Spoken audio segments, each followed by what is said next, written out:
வணக்கம் நண்பர்களே, AKS creative கிரியேஷனுக்கு உங்களை அன்போடு வரவேற்கிறேன். இன்றைக்கி நம்ம பார்க்க போகிறது சிறுதானியத்தை வச்சு ஒரு சூப்பரான பொங்கல் தான் நம்ம பண்ண போகிறோம். ரொம்ப உடம்புக்கு ரொம்ப நல்லது, நல்ல ஹெல்த்தியான ரெசிபி. அதை இப்போ எப்படி பண்ணுறதுன்னு சொல்லி பார்த்துடலாம். வாங்க வீடியோவுக்கு போகலாம். அதுக்கு ஒரு கடாயில் ஒரு அரை கப் அளவுக்கு திணை எடுத்திருக்கேன். திணை பார்த்திங்கன்னா இது போல் சின்னதாக, அதாவது கடுகு சைஸுக்கு இது போல் ஒரு ஆஃப் சாண்டல் கலரில் இருக்கும். அதை நல்லா சுத்தம் பண்ணிடலாம். கல் மண் எதுவும் இல்லாமல் க்ளீன் பண்ணிவிட்டு ஒரு கடாயில் சேர்த்துட்டு இதை லைட்டாக செவக்கிற அளவுக்கு வறுத்துக்கலாம். இது டப்னு நல்லா வெடித்து வரும். அந்த அளவுக்கு நல்லா வறுத்துங்க. சிம்லேயே வச்சு வருங்க, ஹை ஃப்ளேமில் வச்சிட வேண்டாம். இப்போ வெடித்து வந்த பிறகு அதை ஒரு பிளேட்டுக்கு மாற்றிட்டு அதே கடாயில் ஒரு 3 ஸ்பூன் அளவுக்கு பாசிப்பருப்பு சேர்த்துக்கிறேன். இது நல்லா செவந்து வர அளவுக்கு வறுத்துங்க. இது வெடித்து வராது. இது அந்த பச்சை வாசம் போகிற அளவுக்கு அது செவந்து மட்டும் வரணும். சிம்லேயே வச்சு இதையும் வறுத்து எடுத்து வச்சுக்கோங்க.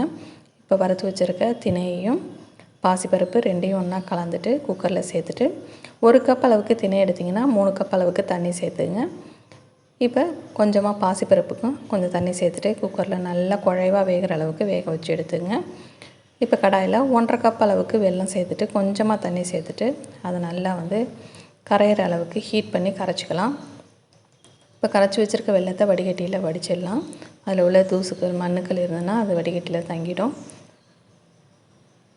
இப்போ அதை கரைச்சி ரெடி பண்ணி வச்சுட்டு இப்போ திணையை பார்த்துடலாம். திணை பார்த்திங்கன்னா நல்லா வெந்து வந்துருச்சு. அதை அப்படியே கரண்டியால் கொஞ்சம் மசிச்சு விடுங்க.